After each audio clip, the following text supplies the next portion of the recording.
Bonjour à tous et bienvenue dans ce nouveau rendez-vous de 6 minutes chrono. Nous accueillons aujourd'hui Franck Leroux qui est le directeur général des World Skills Lyon 2024. Bonjour. Bonjour. Merci d'être venu sur le plateau. Alors, du 10 au 15 septembre 2024, Lyon va être, on va dire, le centre, va être en tout cas, les projecteurs seront braqués sur la France et plus particulièrement sur Lyon, parce que Lyon accueille la finale mondiale des World Skills 2024. Les World Skills, c'est la compétition des métiers. Donc, vous êtes, Franck Leroux, le directeur général du comité d'organisation. Alors, déjà, première question, c'est comment on organise un tel événement? Parce que ça doit être quand même une grosse machine. Eh bien, c'est une grosse machine, mais toute petite comparée à celle des Jeux Olympiques, mais on l'organise exactement de la même manière. Puisque finalement, la compétition mondiale des métiers World Skills, qui s'adresse à des jeunes compétiteurs de moins de 23 ans, ça c'est extrêmement important parce que ces jeunes apprentis, étudiants. Exactement, ce sont finalement des rôles modèles pour toutes les personnes qui vont venir les voir, et en particulier les plus jeunes.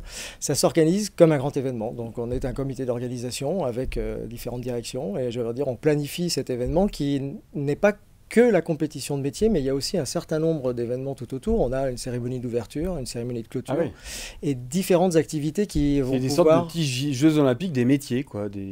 C'est absolument. Ce sont des Jeux Olympiques des métiers, et c'est une compétition, c'est la plus grande compétition internationale des métiers au monde. Et donc ça se passera à Lyon du 10 au 15 septembre. Et alors, ça sera, j'ai lu, est-ce que c'est vrai, ce sera l'événement le plus important de l'année en France après les JO? Absolument. C'est le deuxième ou troisième plus grand événement important en France en 2024, après les JO et les Paralympiques. Et les Paralympiques, et juste derrière. Et pour autant, c'est ce qu'on disait un peu en amont de cette émission, pour autant, les World Skills, cette compétition mondiale des métiers, est encore pas très connue. Eh bien oui, c'est un constat effectivement que nous faisons aussi, et c'est la raison aussi de ma présence aujourd'hui, c'est justement permettre à cette compétition d'être mieux connue et de faire venir, de faire voir, puisque l'objet de la compétition mondiale des métiers World Skills, c'est la valorisation des métiers, c'est la valorisation des filières professionnelles qui les y conduisent. Et j'ai envie de dire, autour de cette compétition mondiale, c'est la valorisation de tout l'écosystème autour des métiers et dans 6 secteurs métiers différents, donc une très grande diversité.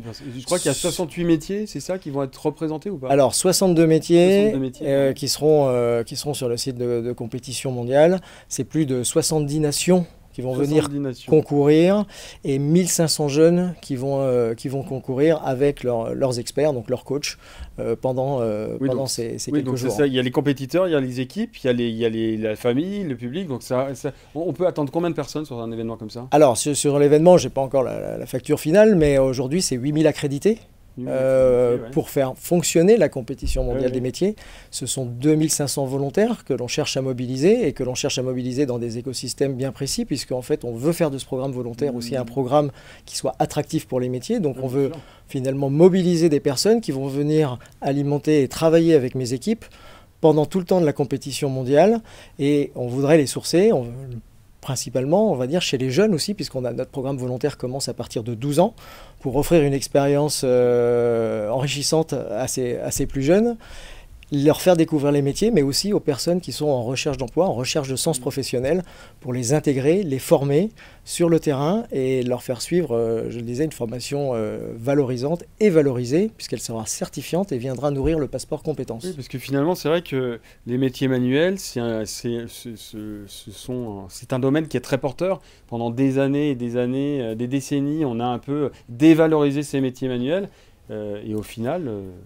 Alors, oui, il y a des métiers manuels, mais il n'y a pas que des métiers manuels. Puisqu'on a, je le disais, 6 secteurs différents sur la compétition. On a le bâtiment, on a l'industrie, bien sûr. Mais on va aller aussi vers des métiers de l'information et de la communication. Donc on va avoir des métiers comme la cyberdéfense qui seront représentés. Et tout ça à travers une soixantaine de métiers en compétition. D'accord. Et alors, ces World Skills 2024 ont été labellisés il y a quelques mois, grande cause nationale par le ministère des Sports, des Jeux Olympiques et Paralympiques. Alors, quels sont les enjeux de ce label? Eh bien, pour nous, en fait, il s'agissait de montrer que le pont entre les compétiteurs sportifs et les compétiteurs professionnels, il était évident, puisqu'en fait, ils partagent les mêmes valeurs, l'engagement, le dépassement de soi, la recherche de l'excellence, mais aussi les mêmes codes, puisque toutes ces délégations vont suivre des préparations physiques et mentales et ils vont partager un podium comme ces compétiteurs sportifs. Donc on est parti de ce constat pour finalement dresser tout un programme Sport and Skills et s'inscrire dans le prolongement des Jeux Olympiques et des Paralympiques et de dire, ben voilà, l'aventure continue et il faut savoir que, j'ai envie de dire, tous ces métiers auront été nécessaires pour pouvoir livrer les Jeux Olympiques et les Jeux Paralympiques. Alors, vous avez, ce sera peut-être une petite dernière question plus personnelle, mais on va quand même parler de valeur. C'est que vous, Franck Leroux, vous avez un riche passé militaire. Vous avez été pilote de chasse dans l'armée de l'air.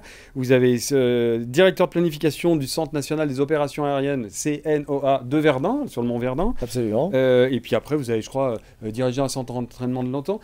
Quels sont les ponts et les points communs entre l'armée de l'air et finalement ces WorldSkills?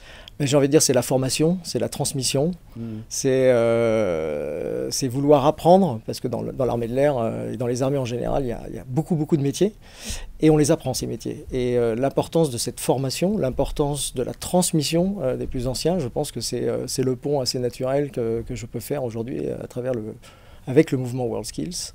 Parce qu'aujourd'hui, on voit bien, donc les compétiteurs sont les jeunes qui apprennent et ils sont accompagnés de leurs experts, ce sont leurs coachs.